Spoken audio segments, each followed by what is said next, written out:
अस्सलाम वालेकुम। Last time हमने मनी का चैप्टर स्टार्ट किया था, चैप्टर नंबर 11, और उसमें हमने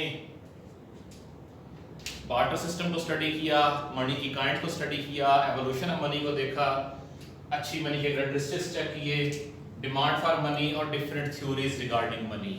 अब आता है आगे supply of money.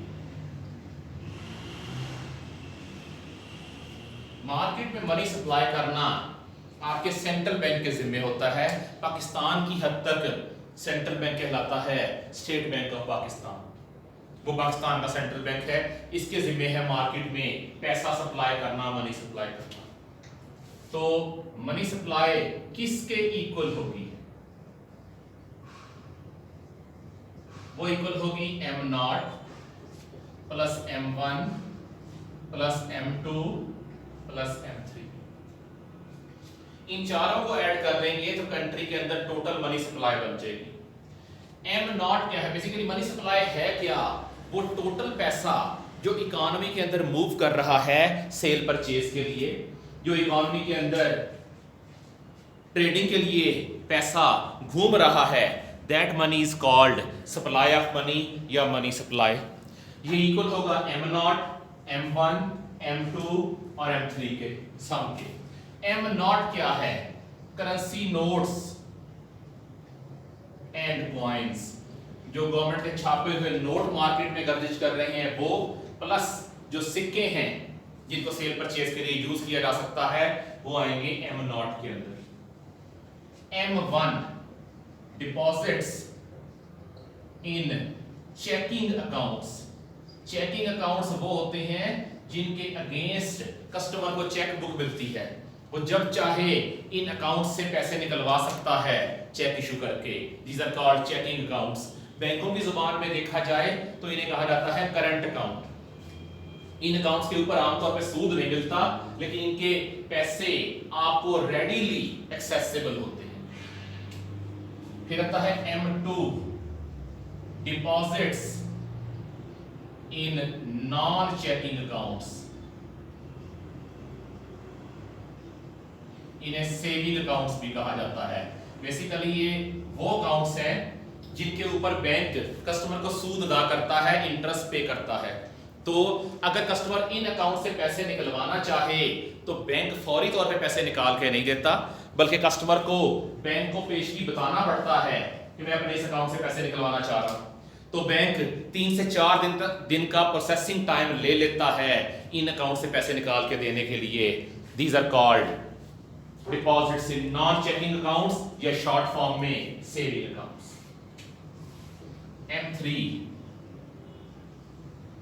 Long term deposits with investment institutions, और वो पैसे जो कस्टमर ने इंस्टीट्यूट्स के साथ इन्वेस्ट कर रखे हैं।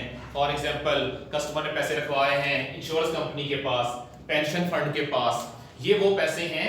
अगर कस्टमर ने लेने हो तो उसे पहले अप्लाई करना पड़ेगा, और इंस्टीट्यूट उसे पैसे वापस करने में तकरीबन 2 हफ्ते का टाइम लगा देता है। सो ये पैसे रेडीली एक्सेसिबल नहीं है, ये कहलाएगा M3। सो M0 हो, M1 हो, M2 हो या M3 हो, ये सारी पैसे की ही काइंड हैं, मनी की ही टाइप्स हैं। पैसा कस्टमर का ही है, सिर्फ फर्क किस चीज का है? लिक्विडिटी का। वो पैसा कितनी जल्दी कस्टमर के हाथ में आ सकता है, उस बेस पे क्लासिफिकेशन है। M0 ये पैसा रेडीली कस्टमर के हाथ में है, उसके अपने हाथ में है। M1 पैसा उसी का है, बैंक में है, तो कस्टमर जब चाहे बैंकिंग आवर्स के दौरान इस पैसे को हासिल कर सकता है, या ATM के जरिए या ऑनलाइन बैंकिंग के जरिए।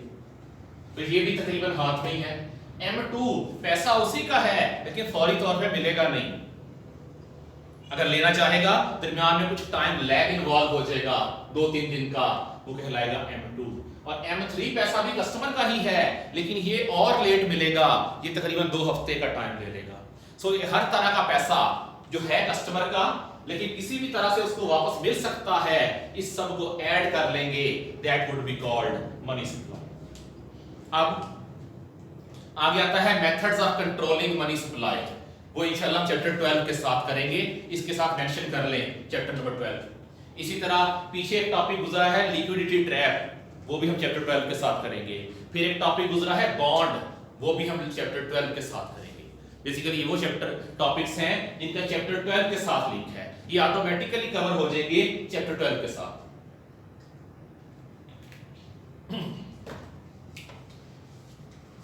Then comes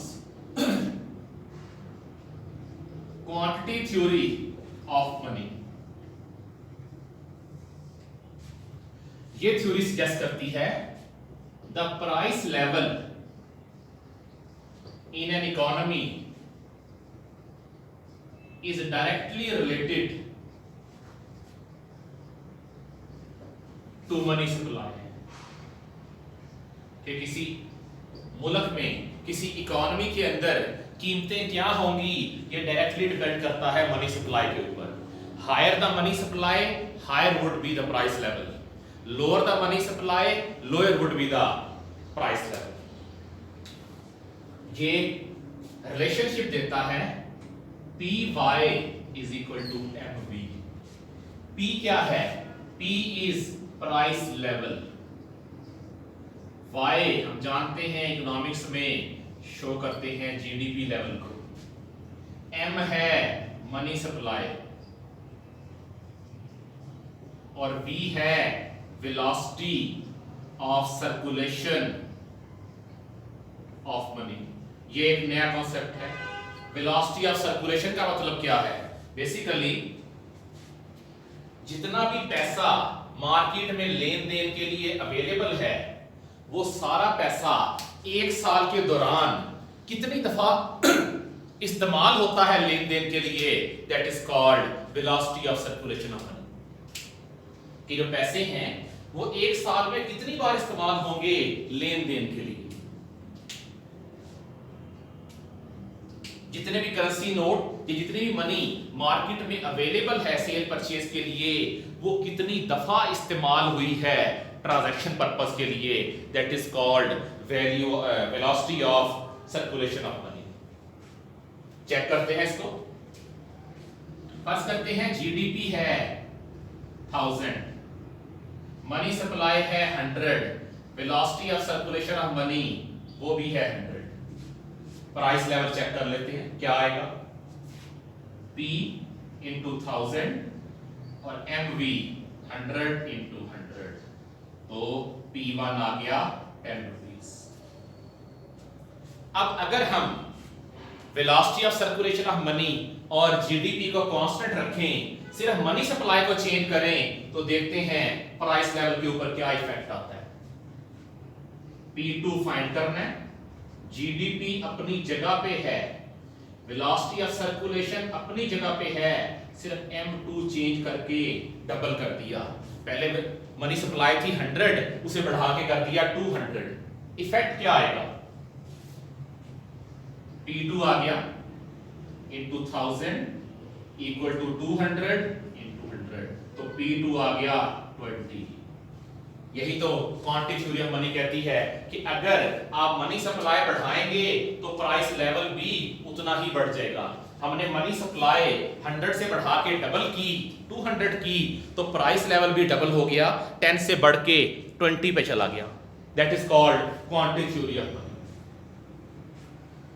इसको हम मैथमेटिकली भी कर सकते हैं। ये हमने किया है इसको न्यूमेरिकली। हम करते हैं P is equal to M into V over y। मैं y को उठा के राइट साइड पे ले गया, डिवीजन में चला गया।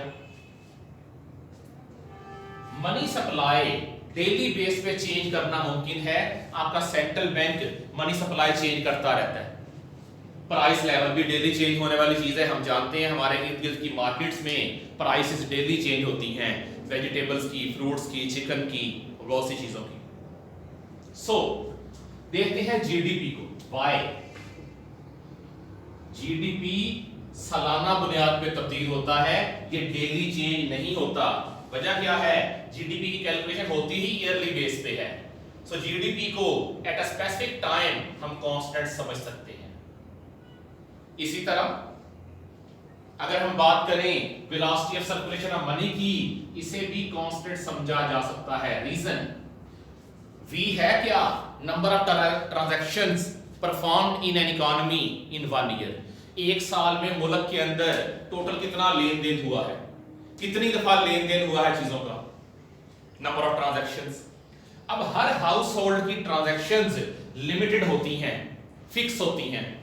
घर का किराया, bills, kitchen expenses, fuel, medical, entertainment, travelling, यही फिक्स खर्चे होते हैं। सो हर हाउस होल्ड की नंबर ऑफ ट्रांजैक्शंस फिक्स होती हैं, और तमाम हाउस होल्ड्स की तमाम ट्रांजैक्शंस को ऐड करेंगे तो पूरे कंट्री की ट्रांजैक्शन बन जाएंगी, जिसे हम कह रहे हैं बन जाएंगी, जिसे हम कहते हैं V, velocity of circulation of money.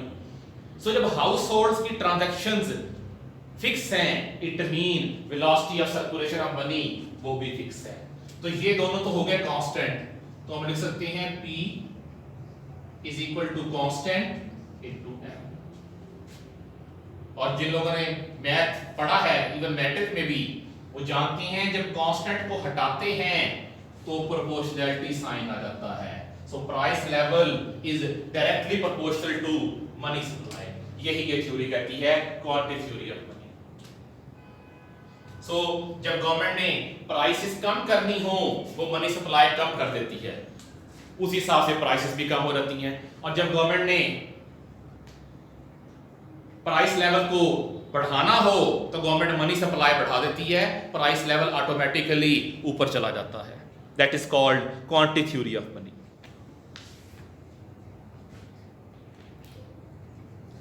यहां तक मनी का टॉपिक कंप्लीट है। Then comes inflation.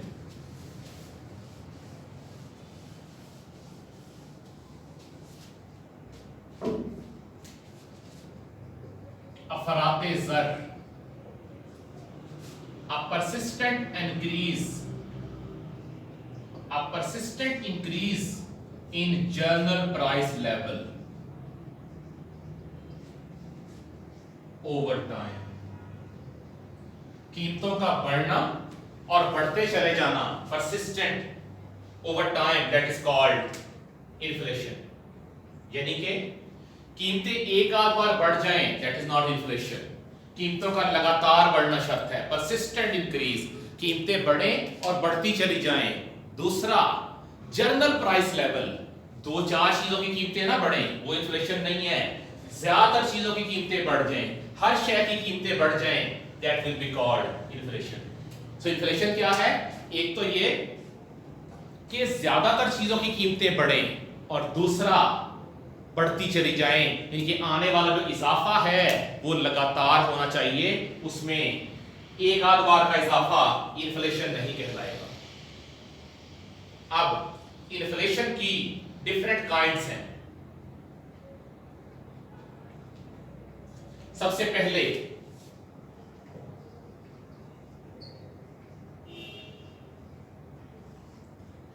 पहली काइंड है क्रीपिंग इन्फ्लेशन, इसे लो इन्फ्लेशन भी कहते हैं। अगर इन्फ्लेशन बिलो 5%, अगर इन्फ्लेशन 5% से कम है तो इसे कहते हैं ये क्रीपिंग इन्फ्लेशन है।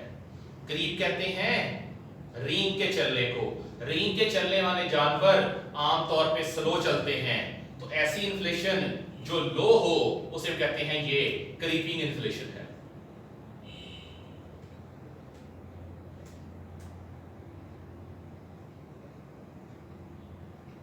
Then comes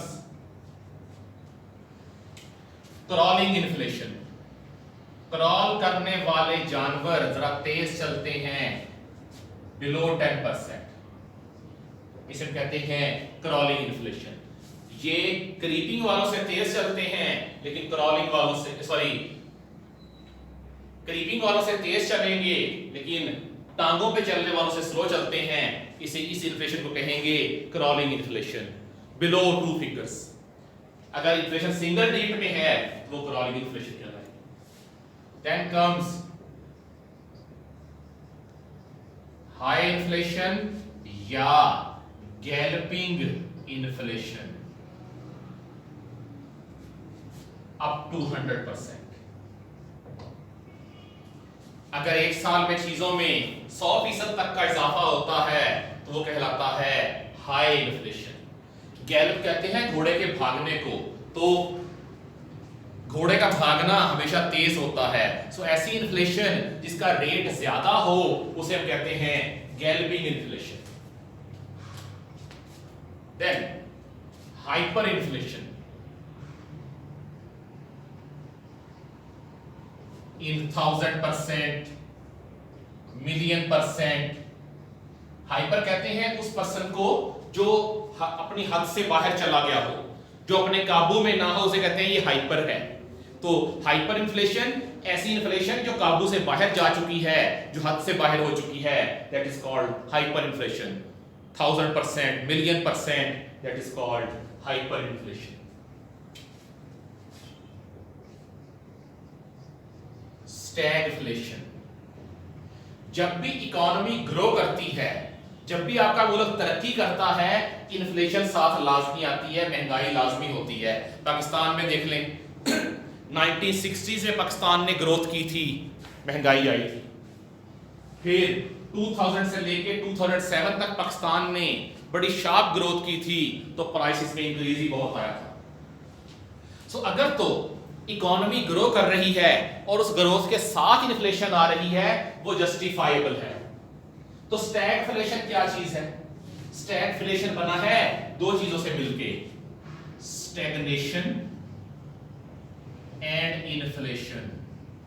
स्टैग्नेशन का मतलब होता है रुका हुआ होना। इकोनॉमी अपनी जगह पे खड़ी है, इकोनॉमी के अंदर कोई तरक्की नहीं हो रही, लेकिन साथ ही साथ इन्फ्लेशन फिर भी आ रही है, इसे हम कहते हैं स्टैगफ्लेशन।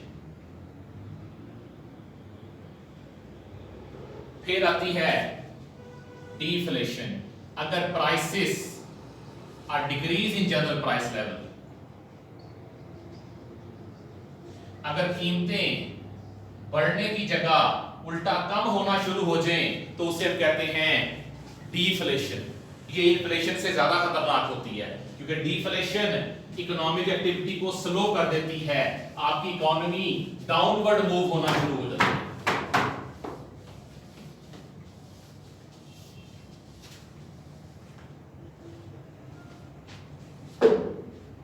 फिर क्रीपिंग इन्फ्लेशन या लो इन्फ्लेशन को ही माइल्ड इन्फ्लेशन भी कहा जाता है, मामूली सी, हल्की सी।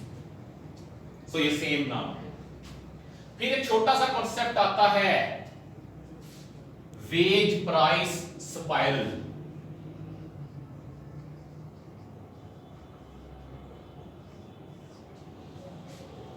वेज प्राइस स्पाइरल क्या है? फर्ज करते हैं किसी इकोनॉमी के अंदर इन्फ्लेशन आ गई, महंगाई हो गई। जब महंगाई होगी तो वर्कर्स तंग होना शुरू हो जाएंगे। क्यों? उनकी इनकम महंगाई के मुकाबले में कम पड़ जाएगी, तो होगा क्या? High wages. वर्कर्स अपने लिए हाई वेजेस डिमांड करेंगे। जब ओनर्स, जब प्रोड्यूसर वर्कर को हाई वेज पे करेंगे, उसका इंपैक्ट क्या आएगा? Cost of production rises. तो कॉस्ट ऑफ प्रोडक्शन बढ़ना शुरू हो जाएगी।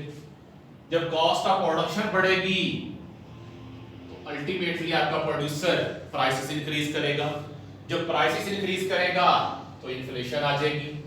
इन्फ्लेशन आएगी, वर्कर और हाई वेजेस डिमांड करेंगे, मजीद कॉस्ट ऑफ प्रोडक्शन बढ़ेगी, मजीद प्राइसेस बढ़ेगी एंड सो ऑन। ये सिलसिला चलता जाएगा एक स्प्रिंग की तरह।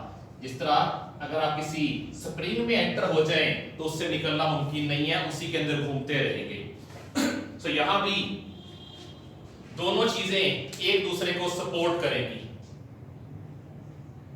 इन्फ्लेशन की वजह से प्राइसेस बढ़ेंगी और प्राइसेस की वजह से इन्फ्लेशन की वजह से वेज रेट बढ़ेगा और वेज रेट की वजह से इन्फ्लेशन बढ़ेगी।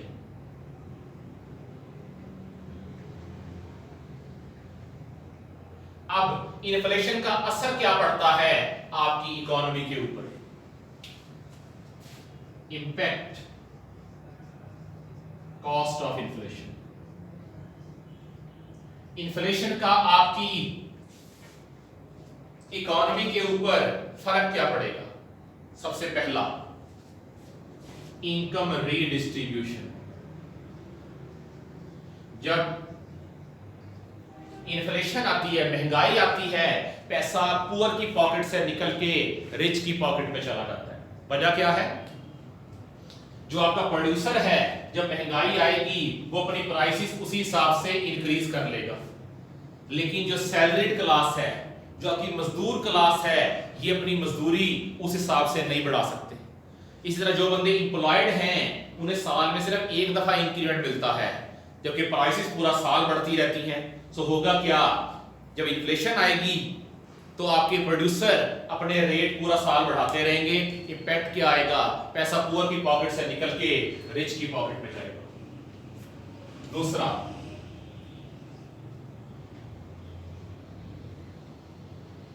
Fall in real incomes. लोगों की रियल इनकम कम हो जाती है। एक होती है मॉनेटरी इनकम कि आपको पैसे कितने मिल रहे हैं जॉब करने के अगेंस्ट, और एक होती है आपकी रियल इनकम, यानी कि आप उस पैसे से चीजें कितनी खरीद सकते हैं। हम एक एग्जांपल लेते हैं।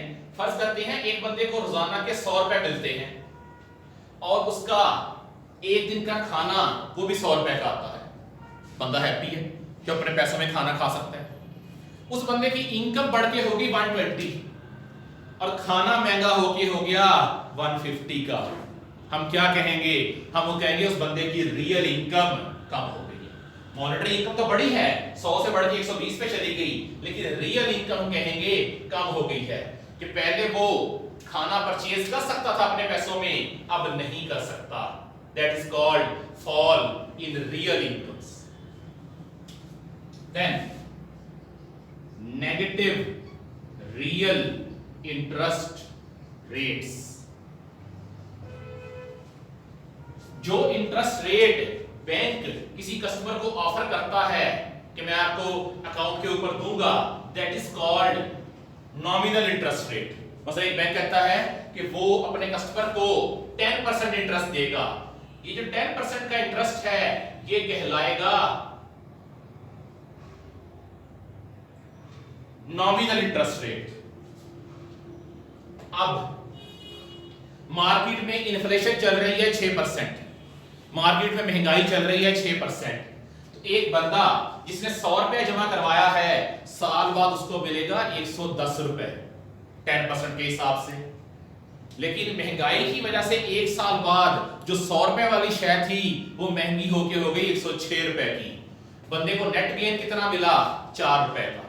That is called real interest rate. So जब इन्फ्लेशन आती है तो समटाइम ये होता है कि आपके इंटरेस्ट रेट नेगेटिव में चले जाते हैं। नेगेटिव में जाने का मतलब क्या है कि जो बैंकों से इंटरेस्ट रेट मिल रहा है वो कम है, और जो इंटरेस्ट रेट जो इन्फ्लेशन का रेट है वो ज्यादा है।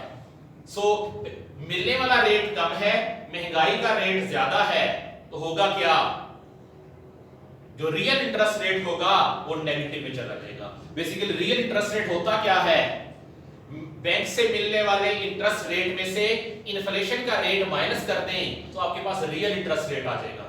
तो जिन दिनों इन्फ्लेशन हो उन दिनों लोगों के interest rate some time negative में चले जाते हैं।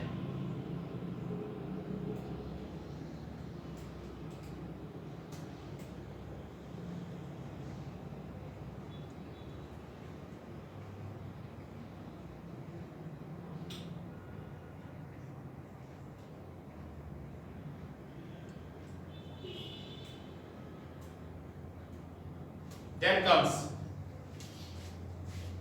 business uncertainty।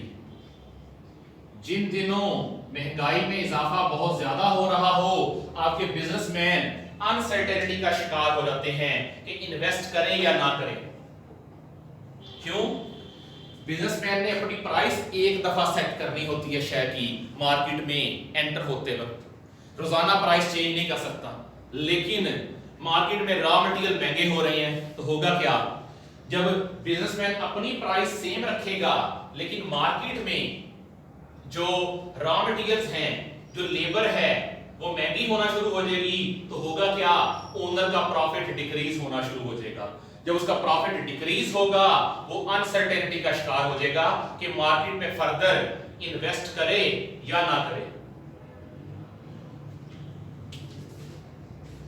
Increase in cost of boring, जब मार्केट में महंगाई आएगी तो जिन लोगों ने बैंकों में अपने पैसे रखवाए होते हैं वो बैंकों से डिमांड करते हैं कि हमें हाई इंटरेस्ट पे किया जाए।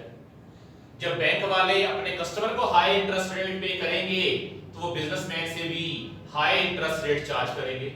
उससे क्या होगा, बिजनेस का जो प्रोडक्शन कॉस्ट है वो इंक्रीज हो जाएगी। सो इन्फ्लेशन की वजह से बिजनेस की कॉस्ट ऑफ बोरिंग इंक्रीज हो जाती है। Then comes business competitiveness, business competitiveness, business की मुकाबला करने की सलाहियत इफेक्ट होती है महंगाई की वजह से। इंटरनेशनल मार्केट में किसी भी फर्म ने दूसरे मुल्कों की कंपनियों के साथ कंपीट करना होता है। अब होगा क्या, इंटरनेशनल मार्केट में कंपीट करने का एक ही तरीका है, हाई क्वालिटी के साथ साथ अपनी प्राइस कम कर दें। जब आपके मुल्क में महंगाई आ रही है तो आपकी कंपनीज सस्ती शय नहीं दे सकेगी इंटरनेशनल मार्केट में।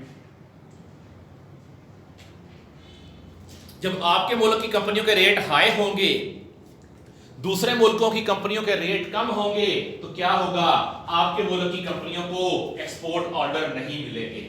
तो आपके मुल्क के जो बिजनेसेस हैं उनकी कॉम्पिटिटिवनेस के ऊपर क्वेश्चन मार्क आ जाएगा, उनकी दूसरे मुल्कों की कंपनियों से मुकाबला करने की सलाहियत कम पड़ जाएगी। That is called a decrease in business competitiveness. अब how to measure the inflation. जब इन्फ्लेशन आती है तो बेसिकली आपके जो पैसे हैं, आपकी जो मनी है, उसकी परचेजिंग पावर कम हो जाती है। यानी कि पहले एक शय 100 रुपए की आती थी, अब वही शय बढ़ के 120 रुपए की हो गई। इसका मतलब है पैसों की परचेजिंग पावर कम हो गई है। नोट तो अब भी वही है 100 रुपए वाला, तो अब उस 100 रुपए में शय क्यों नहीं खरीदी जा रही, बेसिकली आपके 100 रुपयों की परचेजिंग पावर कम हो चुकी है।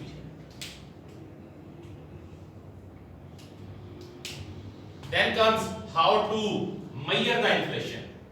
इन्फ्लेशन को आप मेजर किस तरह से करेंगे, कैलकुलेट किस तरह से करेंगे। शायद आपको याद हो क्वांटिटेटिव मेथड क्यूएम के अंदर हमने पढ़ा था कंज्यूमर प्राइस इंडेक्स। हर मुल्क के लोग कुछ मखसूस चीजें इस्तेमाल करते हैं अपनी पूरी जिंदगी में। उसमें खाना आ जाता है, fuel, medicine, education, house rent, travelling, entertainment, ये सारी चीजें। किसी मुल्क के लोग आमतौर पर जो चीजें इस्तेमाल करते हैं उन चीजों को इकट्ठा कर लें, उसे कहते हैं कंज्यूमर बास्केट। पाकिस्तान की कंज्यूमर बास्केट में जहां तक मुझे याद पड़ता है कुछ 680 चीजें शामिल हैं। तो हम यहां ले लेते हैं कैटेगरी, हम सीपीआई कैलकुलेट करने लगे हैं, कंज्यूमर प्राइस इंडेक्स। इधर ले लेते हैं प्राइस इंडेक्स। जानते होंगे चैप्टर नंबर 14 कि किसी शय की कीमत में कितना इजाफा हुआ है टाइम के साथ साथ। यहां ले लेते हैं वेट। जानते होंगे आप कि किसी आर्टिकल की कितनी अहमियत है, दैट इज कॉल्ड वेट। फर्ज करते हैं पहली आइटम है फूड, और फूड का प्राइस इंडेक्स चला गया 108 पे। 108 का मतलब क्या है कि खुराक की कीमत आपके मुल्क में बढ़ के 8% ऊपर चली गई है, और लेट्स से फूड का वेट है 30%। फिर हाउसिंग, हाउस रेंट वो है 105 और हाउसिंग का वेट है 20। फिर एजुकेशन, अज्यूम करते हैं एजुकेशन चलेगी 90 पे और एजुकेशन का वेट है 10, कि एजुकेशन 90 पे जाने का मतलब है एजुकेशन 10% सस्ती हो गई है। हेल्थ, या कुछ और ले लेते हैं, यूटिलिटीज एंड हेल्थ, ये चली गई 106 पे और इनका वेट है 20, और मिसलेनियस यानी कि मुतफरक चीजें वो चली गई हैं 102 पे और उनका वेट भी है 20। तो हमने हर कैटेगरी की चीजों को देख लिया कि वो सस्ती हुई है या महंगी हुई है। मैंने सारी फिगर्स हाइपोथेटिकल ली है बेसिकली। अब हम करेंगे क्या, सीपीआई कैलकुलेट कैसे होगा। हम यहां ले लेंगे price index multiply by weight. Her price index को उसके वेट के साथ मल्टीप्लाई करते जाएंगे।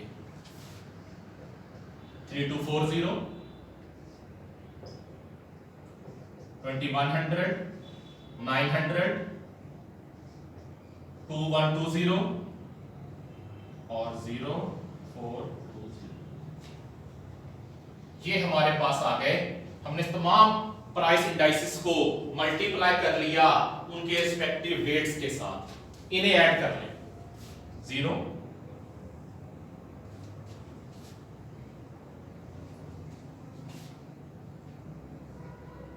0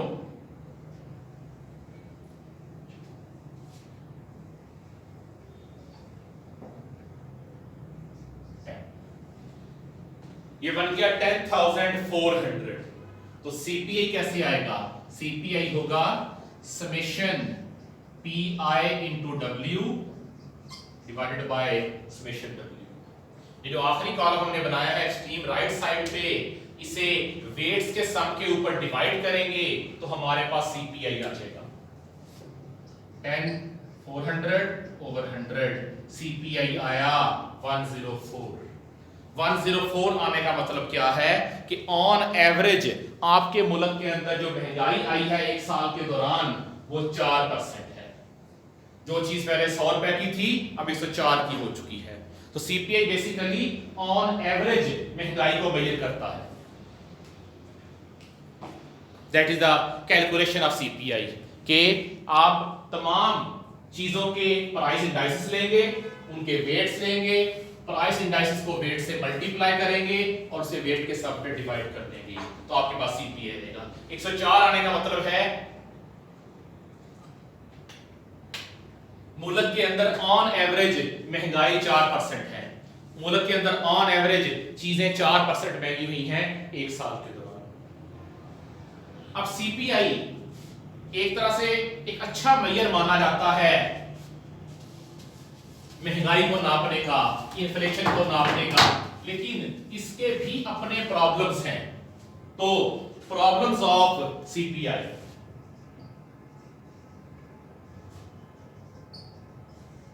सबसे पहले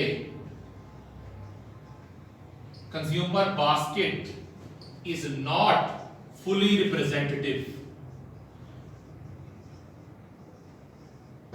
जो कंज्यूमर बास्केट है जिसकी मैंने बात की, वो 680 के करीब चीजें हैं। इसमें हर शे आती है। इसमें मोटर बाइक भी आएगी, इसमें गाड़ियों की प्राइस भी आएगी, इसमें सिनेमा टिकट भी आएगा। अब ये वो चीजें हैं जो आपके मुल्क की 90% आबादी इस्तेमाल ही नहीं करती या 80% आबादी यूज ही नहीं करती। 80% आबादी के पास कार नहीं है। 90% आबादी ने पूरी उम्र सिनेमा नहीं देखा होता। 95% लोग सवाए हज के कभी जहाज का सफर नहीं करते। सीपीआई में एयर टिकट भी आता है। सो जो बास्केट आपने सेलेक्ट की है कंज्यूमर गुड्स की, वो फुली रिप्रेजेंट नहीं करती आपके मुल्क को। दूसरा, impact of improvement in quality is ignored. बास का चीज इसलिए महंगी होती है कि उसकी क्वालिटी में इंप्रूवमेंट आई होती है, लेकिन सीपीआई क्वालिटी की इंप्रूवमेंट को कंसीडर नहीं करता। ये यही समझता है कि अगर कोई शय महंगी हुई है तो इसका मतलब है ये महंगाई है। हालांकि क्वालिटी के इंप्रूवमेंट की वजह से अगर प्राइस बढ़ती है तो वो महंगाई नहीं है, लेकिन सीपीआई चूंकि एक मैथमेटिकल मेजर है, ये उसको भी महंगाई ही समझता है। Third, index number problems.